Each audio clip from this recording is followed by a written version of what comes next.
Hello दोस्तों, नमस्कार, good morning. दोस्तों, लक्ष्य एकेडमी मैथमेटिक्स क्लासेज में आपका स्वागत है। दोस्तों, आज हम क्लास 9th का चैप्टर सेकंड बहुपद जिसका नाम है, इसके बारे में पढ़ेंगे। इसके बारे में हम पढ़ेंगे कि बहुपद क्या होता है, बहुपद कितने प्रकार के होते हैं, बहुपद को हम कैसे जानेंगे कि बहुपद है कि नहीं है। ये बच्चों में दिक्कत होती है, बहुपद जान नहीं पाते हैं कि बहुपद क्या होता है। बहुपद हम जानना चाहेंगे, बहुपद किसे कहते हैं। बहुपद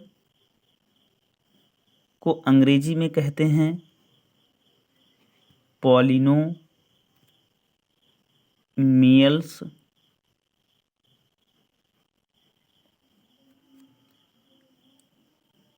पॉलिनोमियल्स मतलब होता है बहुपद। बहुपद की अब हम परिभाषा जानेंगे। परिभाषा क्या होता है, बहुपद किसे कहते हैं। बहुपद एक प्रकार का व्यंजक होता है जिसमें चर की घात एक पूर्ण संख्या होती है। और पूर्ण संख्या क्या होता है, जैसे 0, 1, 2, 3, 4 डॉट डॉट, ये सब पूर्ण संख्याएं हैं। तो हम इसकी परिभाषा जानेंगे कि बहुपद की परिभाषा क्या होती है। हम इसके बारे में कह सकते हैं,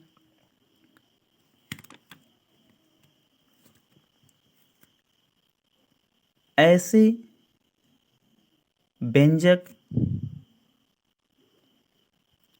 व्यंजक जिसमें चर की घात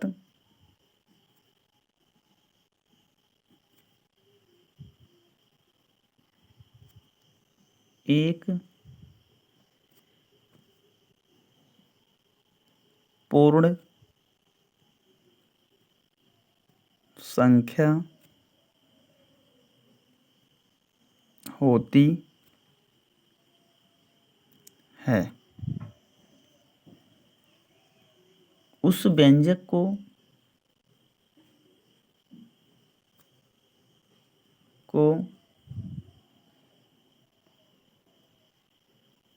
बहुपद कहते हैं। जैसे x plus x square plus 7, यह एक बहुपद है क्योंकि यहाँ पर चर की घात 1 है और यहाँ 2 है और यहाँ x की घात क्या है, 0 मानी जाती है। क्यों मानी जाती है, इसका कारण ये है कि जैसे कोई भी संख्या दिया गया है तो उसकी घात जो है अगर 0 है तो उसका मान 1 होता है। तो बहुपद, ये बहुपद है। फिर दूसरा देखेंगे, x प्लस 1/x, ये बहुपद नहीं है। क्यों नहीं है, इसका कारण क्या है कि जैसे x प्लस 1/x है, इसको हम लिख सकते हैं x प्लस एक्स की घात -1। अब यहाँ पर घात तो 1 है लेकिन यहाँ -1 है। ये -1 जो है पूर्ण संख्या नहीं होती है, जिसके कारण x प्लस 1/x बहुपद नहीं होगा। और यहीं पर फिर दूसरा देखिए, x प्लस √x, अगर रूट में घात है तब भी जो है यह बहुपद नहीं होगा। क्यों नहीं होगा, क्योंकि जो 1/2 या 1/3 या p/q के रूप में जो भी घात होगा वो एक परमेय संख्या होगा। और परमेय संख्या जो होता है वो अलग होता है। पूर्ण संख्या और परमेय संख्या दोनों में बहुत अंतर होता है, इसलिए हम इसको जो है बहुपद नहीं कहेंगे। x³ प्लस 7x प्लस 5, ये बहुपद है, ये बहुपद है। और ये बहुपद नहीं है, ये भी बहुपद नहीं है, ये भी बहुपद नहीं है। अगर लिखा है x प्लस एक्स की घात -2 प्लस x³ दिया है तो ये भी बहुपद नहीं है। क्यों नहीं है?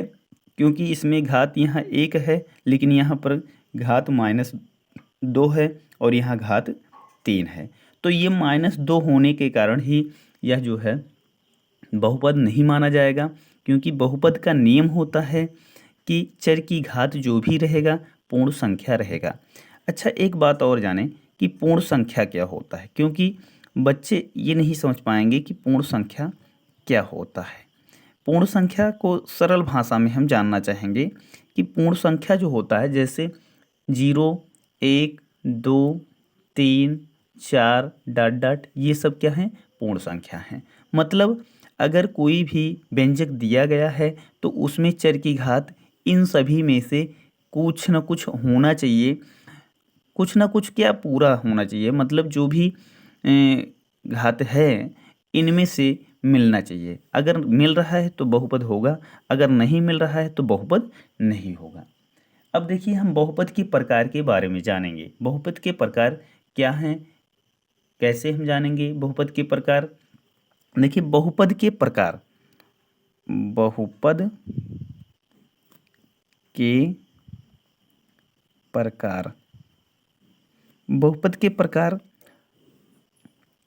इसमें क्या है कि बहुपद 2 प्रकार के होते हैं।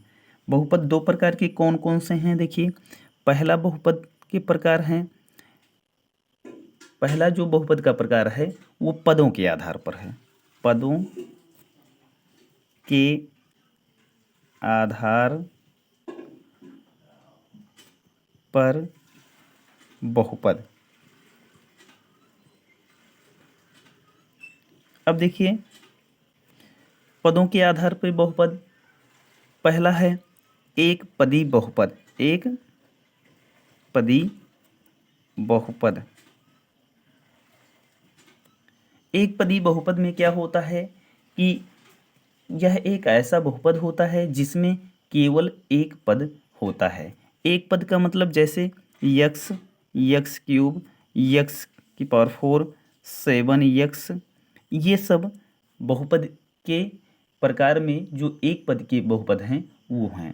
ठीक है, यहाँ पर घात से मतलब नहीं होगा, केवल पद से मतलब होगा कि पद क्या है इसमें। अब देखिए दोस्तों, दूसरा प्रकार क्या है? दूसरा प्रकार है द्विपदी, द्विपदी बहुपद।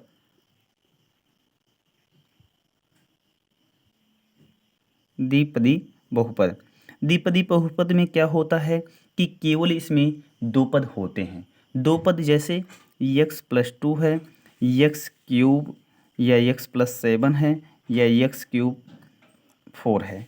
ये सब क्या हैं? बहुपद के द्वितीय प्रकार हैं। द्वितीय प्रकार में क्या होता है, एक मिनट, सॉरी, प्रथम जो बताए थे अभी हम कि बहुपद में पदों के आधार पर बहुपद, तो ये पदों के आधार पर बहुपद का दूसरा भाग है द्विपदी बहुपद। द्विपदी बहुपद में केवल पदों की संख्या 2 होनी चाहिए।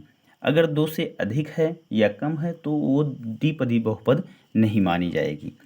अगला देखिए, अगला है 3 नंबर है त्रिपदी बहुपद। त्रिपदी बहुपद में क्या होता है?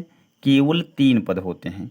त्रिपदी बहुपद, बहुपद इसमें पदों की संख्या जो है 3 होती है।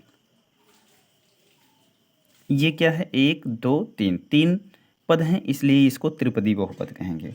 x³ + 7 + 2x, ये भी 3 पद हैं, इसमें भी इसको भी त्रिपदी बहुपद कहेंगे। त्रिपदी में क्या होता है? केवल 3 पद होते हैं। फिर से हम जानेंगे पदों के आधार पर बहुपद। नंबर 1 है एक पदी बहुपद, जिसमें केवल एक पद होते हैं, उसको एक पदी बहुपद कहते हैं। जैसे x, x³ x की पावर 4, 7x, ये सब क्या है? एक पदी बहुपद है। दूसरा क्या है? द्विपदी बहुपद, जिसमें केवल 2 पद होते हैं, उसको द्विपदी बहुपद कहते हैं। जैसे x+2 x+7 x³ + 4, ये क्या है? द्विपदी बहुपद हैं। तीसरा है त्रिपदी बहुपद, x, x³ + x², फिर x³ + 7x + 2, ये क्या हैं? त्रिपदी बहुपद हैं। एक और हम जानेंगे चौथा बहुपद, इसमें शून्य बहुपद। शून्य बहुपद, शून्य बहुपद में क्या है? शून्य बहुपद में देखिए क्या होता है, पदों की संख्या शून्य होती है, या आप कह सकते हैं ऐसे बहुपद जिसमें सभी गुणांक शून्य होते हैं। ऐसे बहुपद जिसमें सभी गुणांक शून्य होते हैं शून्य बहुपद कहलाते हैं। जैसे 0x² + 4, या सॉरी यहाँ 0 रहेगा, फिर x³, लेकिन यहाँ आगे 0 गुणा में रखना पड़ेगा, 0x² + 0। ये सब क्या है? शून्य बहुपद हैं। शून्य बहुपद आप बहुपद के प्रथम प्रकार जो कि पदों के आधार पर बहुपद होता है, इसके बारे में आप जान चुके हैं। अब देखिए बहुपद के द्वितीय प्रकार, बहुपद के द्वितीय प्रकार क्या हैं? इसमें देखिए क्या होगा, बहुपद के द्वितीय प्रकार जो हैं घातों के आधार पर हैं। घातों के आधार पर बहुपद जो हैं ये भी 4 प्रकार के हैं। घातों के आधार पर बहुपद, घातों के आधार पर बहुपद, घातों के आधार पर बहुपद क्या होगा? नंबर 1 होगा रैखिक बहुपद। नंबर 1 क्या है? रैखिक बहुपद। रैखिक बहुपद क्या होता है? वह बहुपद जिसमें चर की घात केवल 1 होती है, मतलब सबसे बड़ी घात जो होगी वो 1 होगी। रैखिक बहुपद में क्या होगा? चर की घात 1 होगी। वह बहुपद जिसमें चर की घात 1 होती है या सबसे बड़ी घात 1 होती है उसे रैखिक बहुपद कहा जाता है। जैसे x+2, x+7, या आप कह सकते हैं 2x+4, ये क्या है? रैखिक है। केवल अगर x लिख देते हैं तब भी ये रैखिक माना जाएगा, क्योंकि घात इसका 1 यहाँ भी है, यहाँ भी है, यहाँ भी, यहाँ घात 1 होने का कारण ये भी जो है रैखिक बहुपद माना जाएगा। घात 1 होने के कारण ये भी, और घात 1 होने के कारण ये भी रैखिक बहुपद ही माना जाएगा। फिर देखिए दूसरा द्विघात बहुपद। द्विघात बहुपद, द्विघात बहुपद में होगा क्या? सबसे बड़ी घात क्या होगा? 2 होगा। जैसे x² + x+5 लिख दीजिए, मतलब घात जो हो वो सबसे बड़ी घात क्या हो?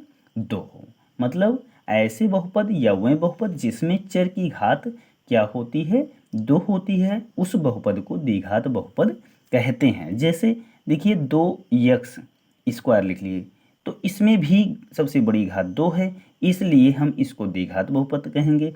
या आप x की घात 2 कर दिए तब भी जो है ये द्विघात बहुपद ही माना जाएगा। ठीक है। अब देखिए तीसरा प्रकार क्या है कि त्रिघात बहुपद। त्रिघात बहुपद होता क्या है? त्रिघात बहुपद, त्रिघात बहुपद में क्या होता है? सबसे बड़ी घात 3 होनी चाहिए। तो जैसे x³ + 7 कर दीजिए, या x³ केवल अगर लिख देते हैं तब भी ये त्रिघात बहुपद माना जाएगा, क्योंकि यहाँ हमें पद से मतलब नहीं है, हमें घात से मतलब है। घात जो हो वो सबसे बड़ी घात 3 होनी चाहिए। 3 घात वाली जो बहुपद होगी उसी को त्रिघात बहुपद कहेंगे। अब देखिए तीसरा क्या है? तीसरा त्रिघात बहुपद हो गया। चौथा क्या है? चौथा है अचर बहुपद। अचर बहुपद में क्या होता है कि एक बहुपद जिसमें केवल एक अशून्य अचर होता है। अशून्य अचर का मतलब हुआ कि जैसे केवल उसमें एक अचर पद ही रहे।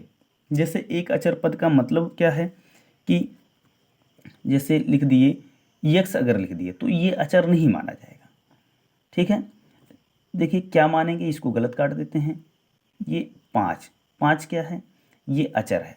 अचर का मतलब होता है जो जिसका मान निश्चित होता है, जिसका मान निश्चित होता है उसे अचर कहा जाता है।